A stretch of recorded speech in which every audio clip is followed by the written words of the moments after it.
Good morning student. आज हम पढ़ेंगे एंट्रोपी ताप व आयतन के फलन के रूप में। एंट्रोपी ताप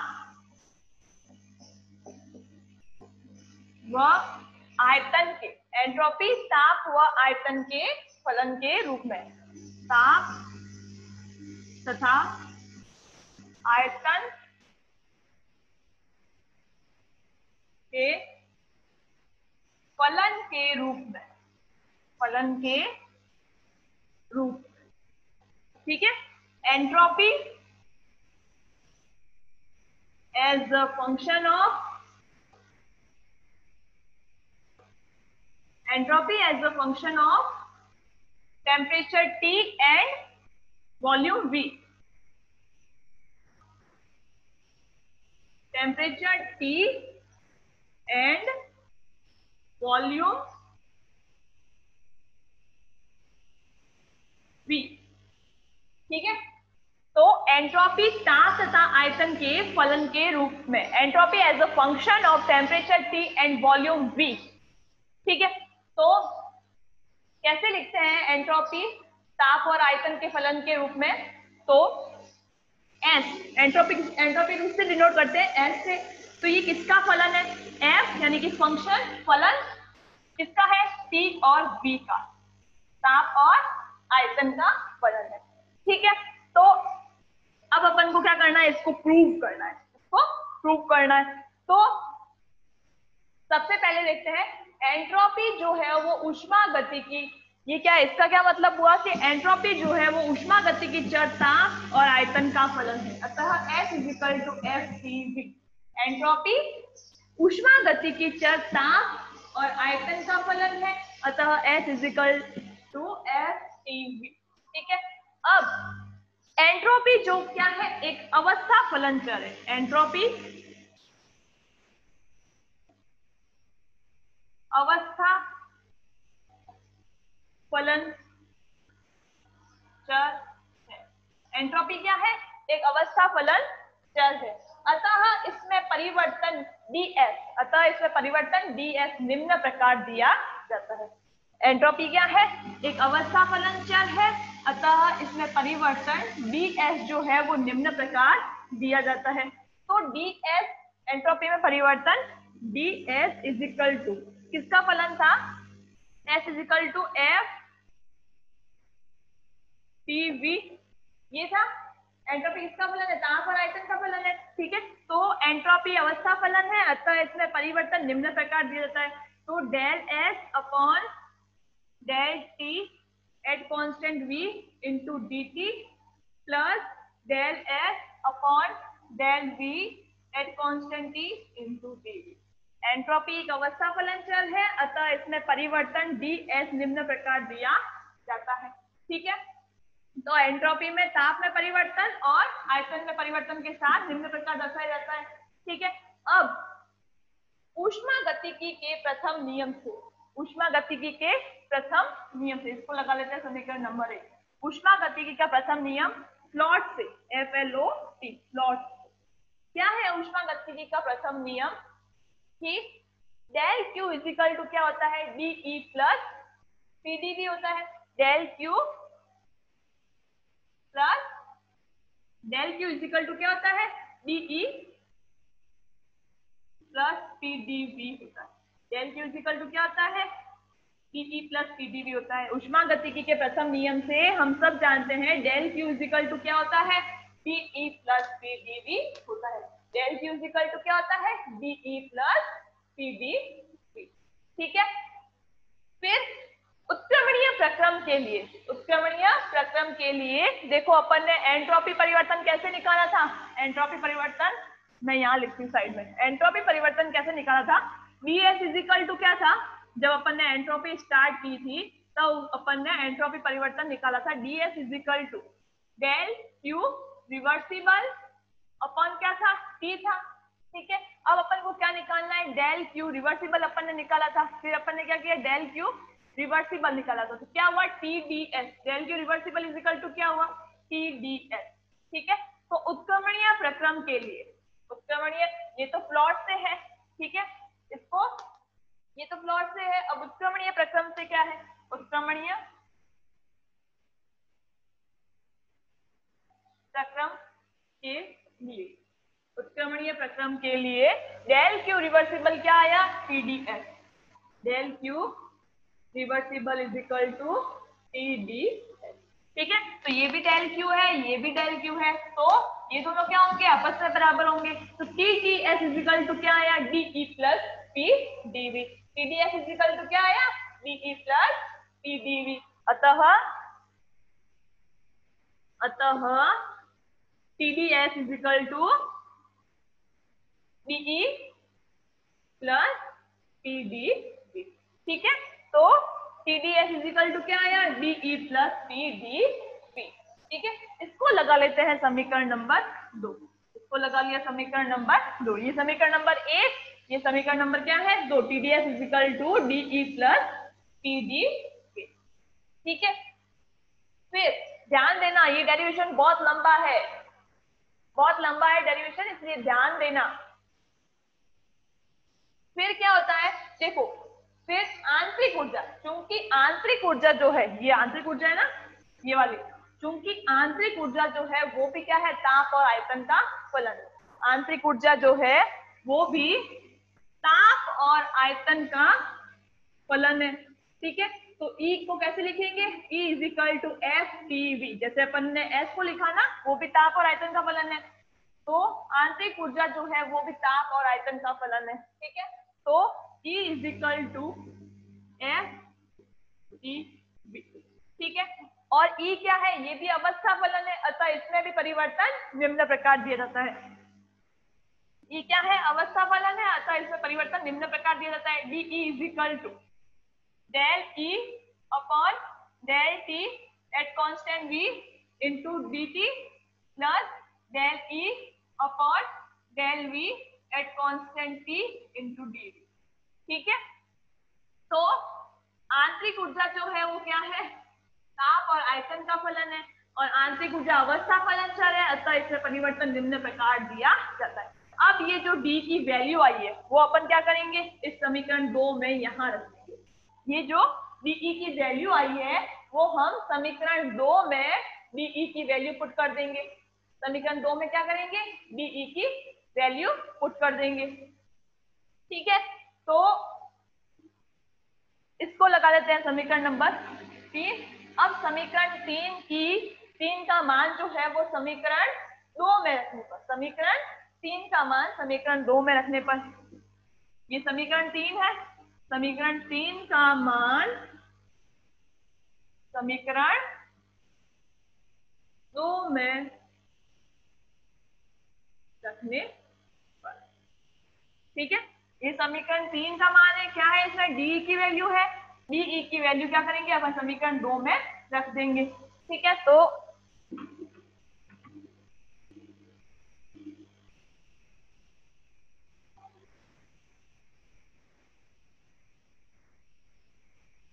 क्या आया अपने पास?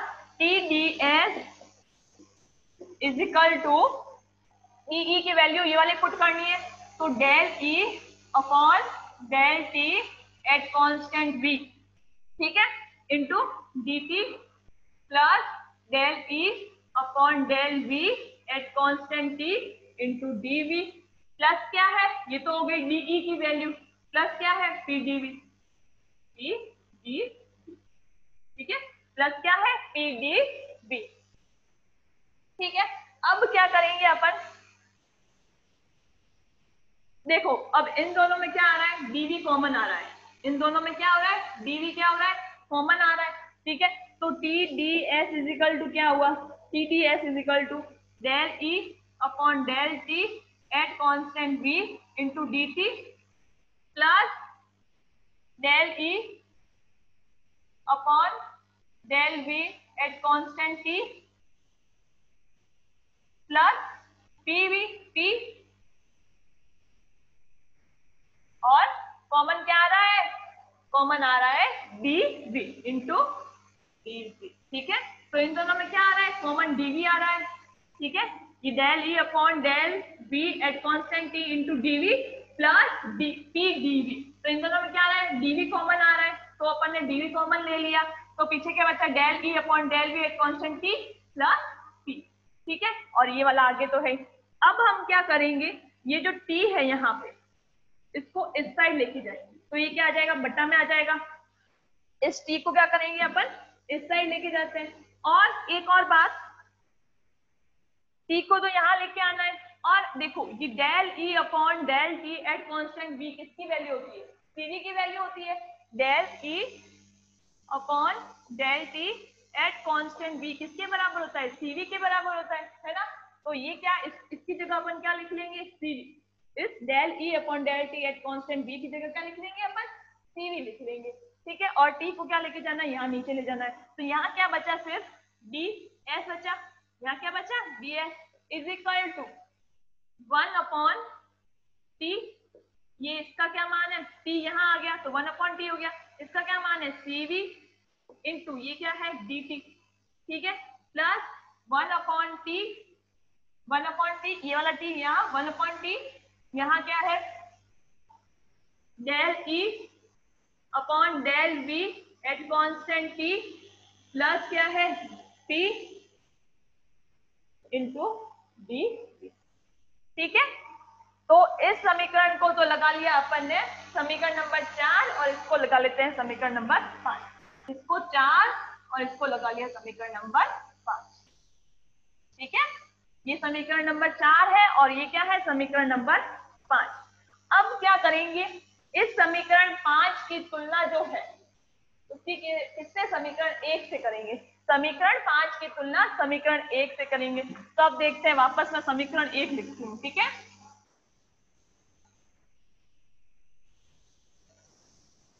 समीकरण 5 की तुलना किससे करेंगे आप, समीकरण 1 से करेंगे।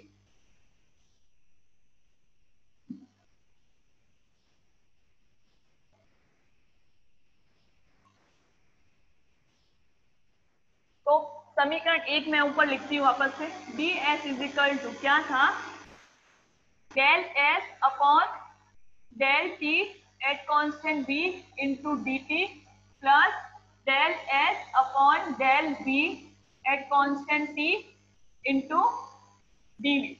ये था समीकरण 1। अब इसकी तुलना किससे की है, समीकरण 5 से। समीकरण 5 की तुलना समीकरण 1 से की है, ठीक है। तो यहाँ ये भी डीएस के बराबर है और ये भी क्या है, डीएस के बराबर है, तो तुलना कर सकते हैं अपन, ठीक है। ये 1 अपॉन टी है, ठीक है, तुलना कर सकते हैं अपन। तो यहाँ पे dt है, ये भी dt है, क्या रहे, यहाँ पे भी dt है, ठीक है। तो ये दोनों क्या होंगे, इसके बराबर होंगे। Del S upon del T at constant v किसके बराबर होंगे, 1 अपॉन टी सीवी के। Del S upon del T at constant v ये किसके बराबर होगा, 1 अपॉन टी इंटू सीवी, ठीक है। तो dt क्या है, इन दोनों में कॉमन। फिर यहाँ पे भी dv है, यहाँ पे भी dv है, तो del S upon del V at constant T किसके बराबर होगा, 1 upon T del E upon del V at constant T plus T के, इस पूरे पद के बराबर होगा। ये जो वैल्यू है वो इस पूरे पद के बराबर होगी, ये जो वैल्यू है वो इस पद के बराबर होगी, ठीक है। तो अपन लिख लेते हैं, ये जो वैल्यू है del S upon del T at constant V 1 upon T into CV या सीवी अपॉन टी के बराबर होगी, ठीक है। और ये del S upon del V at constant T किसके बराबर होगी, 1 upon T del E upon del V at constant T plus P के बराबर होगी, ठीक है। तो अपन लिख लेते हैं,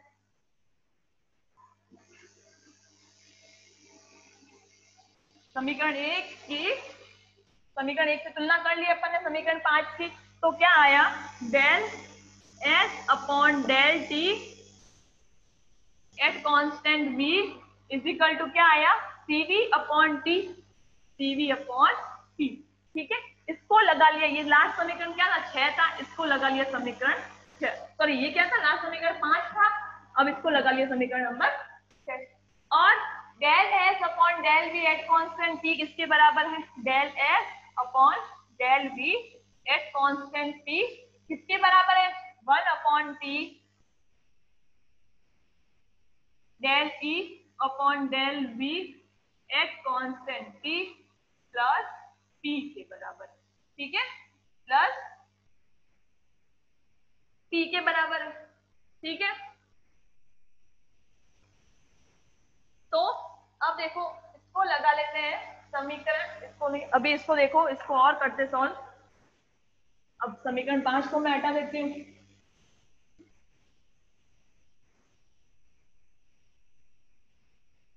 समीकरण 5 को मैं हटा दिया मैंने।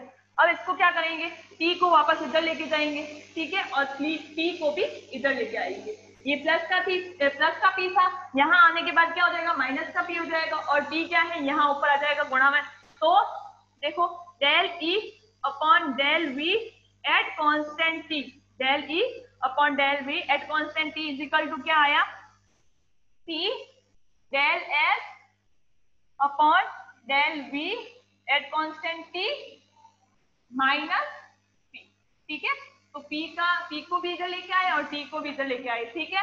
तो del E upon del V at constant T किसके बराबर आया, T del S upon del V at constant T minus P, ठीक है। अब इसको लगा लेते हैं समीकरण नंबर 7, इसको लगा लिया समीकरण नंबर 7, ठीक है।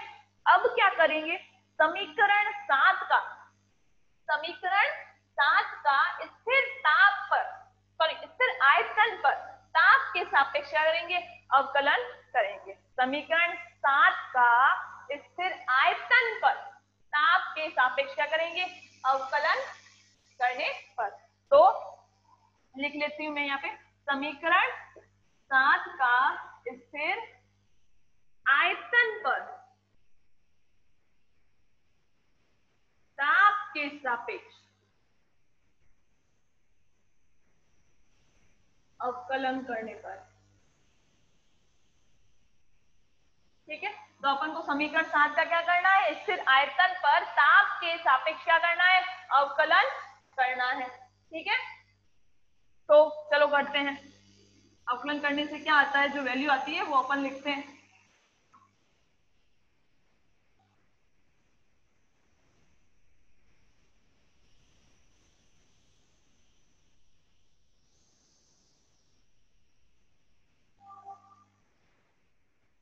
तो समीकरण 7 का क्या करना है, स्थिर आयतन पर ताप के सापेक्ष अवकलन करना है। तो सबसे पहले डेल अपॉन डेल टी, ताप के सापेक्ष करना है, डेल अपॉन डेल टी, ठीक है। अब किसका करना है, del E upon del V का करना है। तो del E upon del V, ठीक है। तो ये डेल डेल क्या हो गया, स्क्वायर हो गया। तो अपन इसको कैसे लिख सकते हैं, del square E upon del T into del, ठीक है। तो ये हो गया इसका अवकलन। फिर इसका करना है अवकलन, तो ये क्या होगा, ये एक इसका ना क्या है, एक सूत्र है डी अपॉन डी टी, किसका करना है, u इंटू वी है, ठीक है, u इंटू वी है, ये एक कॉमन अवकलन का फॉर्मूला है, u इंटू वी, ठीक है। तो इसका कैसे होगा अवकलन, देखो सबसे पहले क्या करते हैं, किसी एक को इससे रखते हैं और दूसरे का क्या करते हैं, अवकलन करते हैं। फिर प्लस में इसको इससे रखेंगे और इसका अवकलन करेंगे, ठीक है। तो क्या आता है अपने पास, पहले v को अपन ने इससे रखा और किसका किया अवकलन, u का, तो D you upon D T, ठीक है, D you upon D T. अब अपन किसका कर रहे हैं, v का कर रहे हैं, तो u को क्या रखा, कांस्टेंट रखा, u को कांस्टेंट रखा और किसका किया, dv अपॉन dt, ठीक है, dv अपॉन dt। तो ये क्या है, ये भी इसी तरह का है, ये क्या है t, इसको मान लिया t को u, और del s upon del v एक कांस्टेंट t को क्या मान लिया, v मान लिया, ठीक है। तो ये क्या हो गया, u into V, D U into V, इसका अवकलन करेंगे। तो अब इसका अवकलन करने के लिए क्या है, सबसे पहले अपन ने क्या किया, t को कांस्टेंट रख दिया और इसका कर दिया अवकलन, अपन ने t को कांस्टेंट रखा, इसका अवकलन किया, तो क्या आया, t को कांस्टेंट रखा, इसका अवकलन करने पर क्या आ जाएगा, del square s upon del t into del v, ठीक है। फिर प्लस, अब किसका करना है अपन को, अब इसको इससे रखेंगे, del s upon del v at constant t को इससे रखेंगे, ठीक है। और t के सापेक्ष अवकलन क्या होता है, 1 होता है, dt अपॉन dt क्या होता है, 1 होता है। तो अब इसको क्या करेंगे, इसको रख दिया constant del s upon del v at constant t, ये तो क्या है, इसको इससे रखा, अब किसका करना है, t का करना है। तो t का t के सापेक्ष अवकलन क्या होता है, 1 होता है, dt into dt upon dt क्या होता है, 1 होता है। तो ये क्या आ जाएगा, इसको 1 आएगा, 1 को भले लिखे तो भी चलेगा, नहीं लिखे तो भी चलेगा। ठीक है, फिर माइनस पी का करेंगे। पी का करने पर क्या आता है, del P upon del T. ठीक है, del P upon del T at constant v, del P upon del T at constant v। ठीक है, ताप के सापेक्ष है और स्थिर आयतन पर है। ठीक है, तो इस तरह से अपन ने क्या किया, समीकरण 7 का क्या किया, अवकलन किया। समीकरण 7 का क्या किया, अवकलन किया। ठीक है,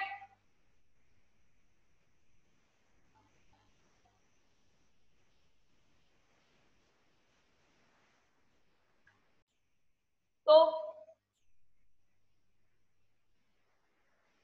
अब आगे क्या करेंगे, ये तो आगे इसको लगा लिया समीकरण 8। अब देखो समीकरण 6 क्या था, उसको वापस से लेते हैं।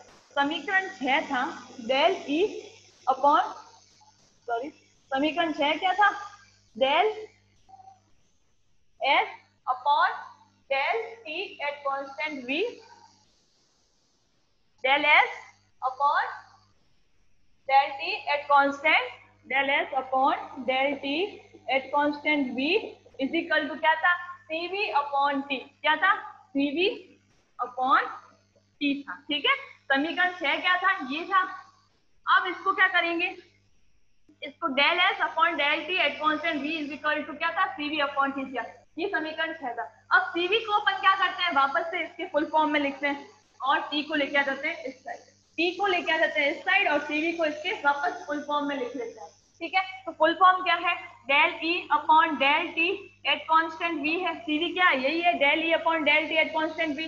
ठीक है, और टी को इधर लेके आए अपन, तो क्या हो गया, T del S upon del T at constant.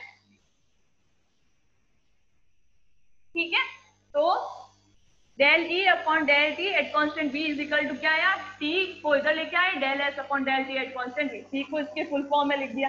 अब इसको लगा ले, इसका क्या करते हैं, इस समीकरण का, अब इस समीकरण का करते हैं स्थिर ताप पर आयतन के सापेक्ष करते हैं, अवकलन करते हैं। इसका क्या करते हैं, स्थिर ताप पर, वो पहले वाला समीकरण क्या था, स्थिर आयतन पर था ताप के सापेक्ष अवकलन। अब यहाँ पे क्या कर रहे हैं, स्थिर ताप पर आयतन के सापेक्ष क्या कर रहे हैं, अवकलन कर रहे हैं। ठीक है, स्थिर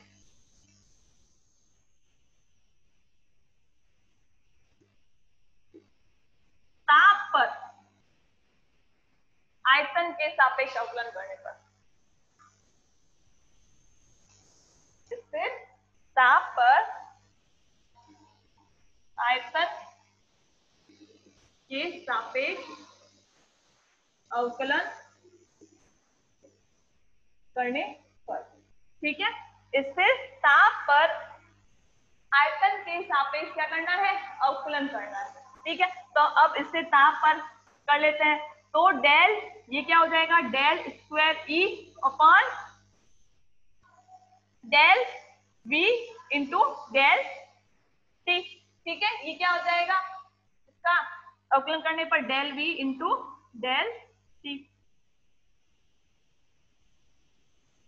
ठीक है, फिर इजिकल टू, अब यहाँ पे क्या है, ताप ही कांस्टेंट है। ठीक है, यहाँ पे क्या है, ताप कांस्टेंट है, तो कांस्टेंट है तो इसको ऐसे, ये तो यूं ही रहेगा।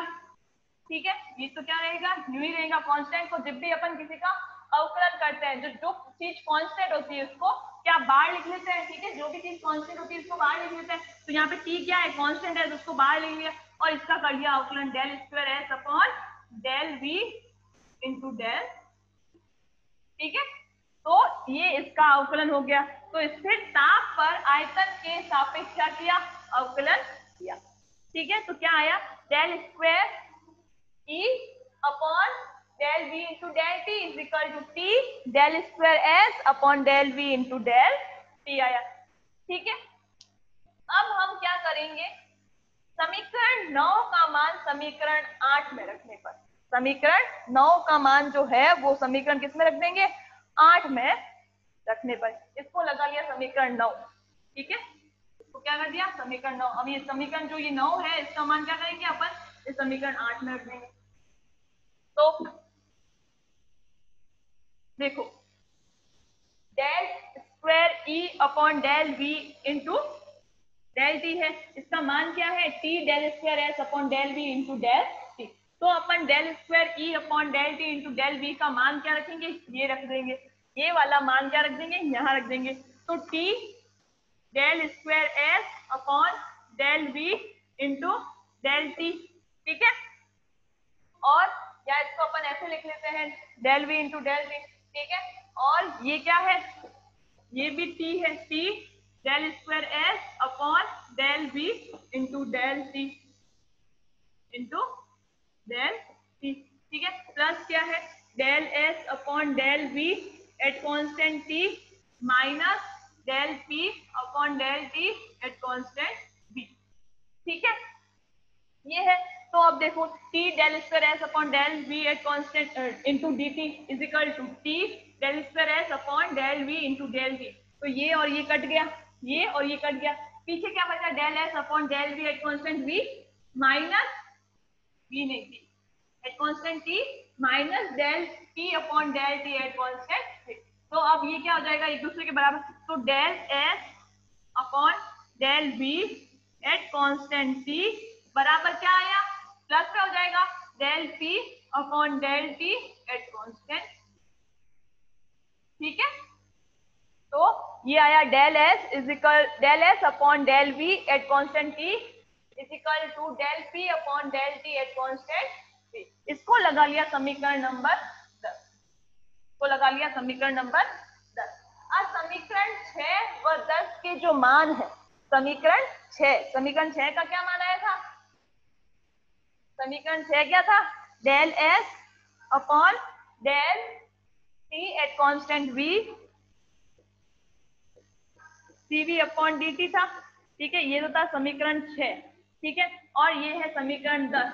समीकरण 6 और 10 का मान किस में रखेंगे? समीकरण 1 में रखने पर। तो फटाफट से समीकरण 1 में रख देते हैं इसका मान। टाइम हो गया है।